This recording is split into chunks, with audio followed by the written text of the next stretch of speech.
Hi, this is Kat with Beadaholique, and in this video I'm going to show you an alternative method to adding a large hole bead to a round Kumihimo braid. Now today I'm going to be working with an 8 warp round, but you can also do this for other warps as well. It'll work just the same.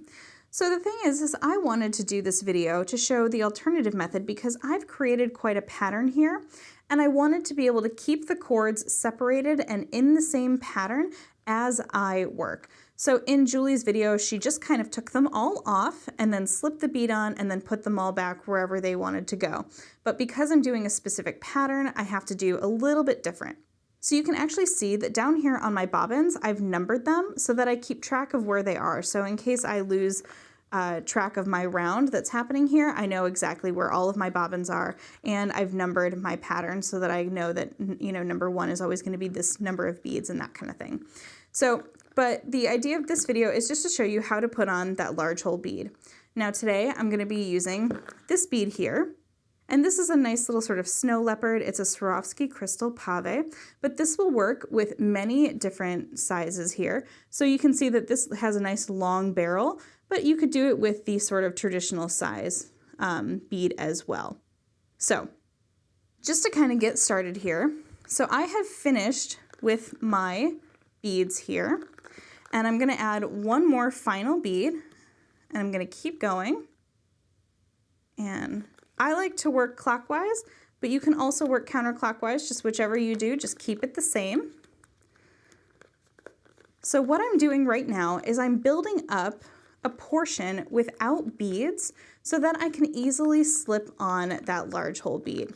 So this you're going to want to do for as long as that center core is, and maybe even just a little tiny bit less, because you want to be able to sort of have it nestled nice and tightly in there.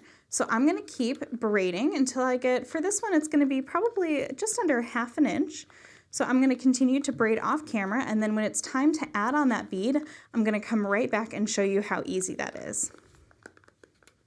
Okay, so you can see just kind of by looking down here, I've built up my little braid. Let me kind of flip over my disc here for you. So you can just see that I've built up just enough to kind of sit inside that well, and even just a little bit less actually. All right, so here is the tedious part. So what you're going to do is kind of lay your work down, and what I'm going to do is I'm going to pick a bobbin here.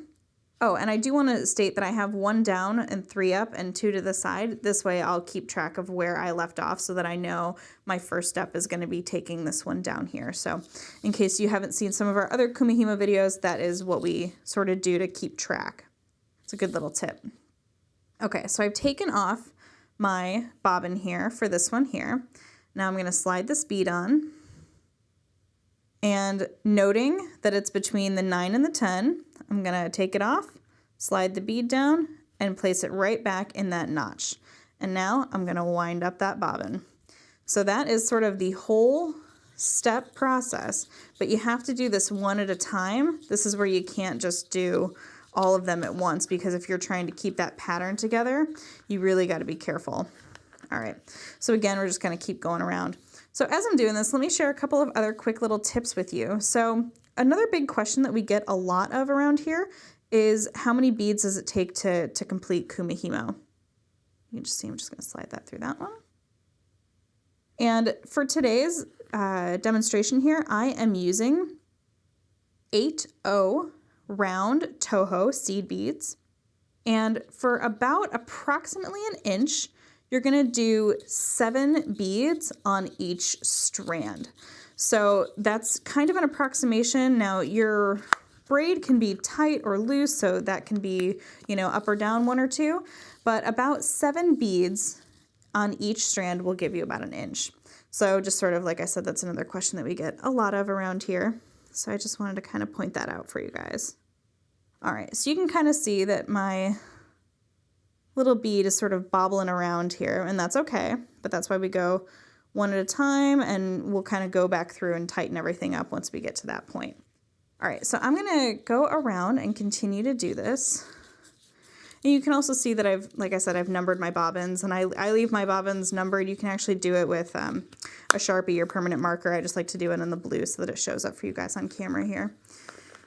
All right, going around here. And making sure to just continue to work in the same order.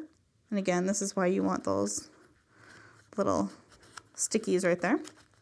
All right, so I'm going to continue to do this, and then I will come back here and I'll show you what the last one looks like, and then I'll show you how to kind of continue on.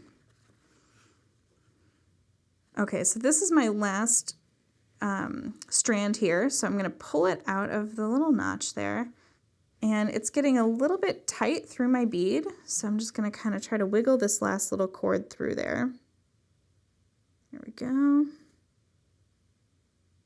And kind of come up and catch him. All right, now the first thing I want to do is put it right back in that notch so that I don't forget where it's coming from. But now I'm gonna kind of start to adjust my cords again and just pulling them down. And you can see that they're a little wobbly on top, and that's okay. So you can see that it actually kind of slid right down over the top there. And this is why I kind of wanted you to make sure. Let's see here. I'm going to adjust that underneath.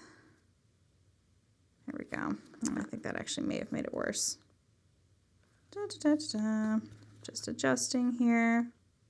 There we go. Okay, so that's a little bit better. Let me finish winding on this bobbin here. And the nice thing about this is that actually, if you're continuing the beadwork, you can add on the beads as you take off the strand, string it through, and then add on the beads. That way you're only doing this next step kind of once. So you'll see that like I got those beads butted right up against it on this side. So as you can see, that'll be sort of the nice little focal of this beginning piece.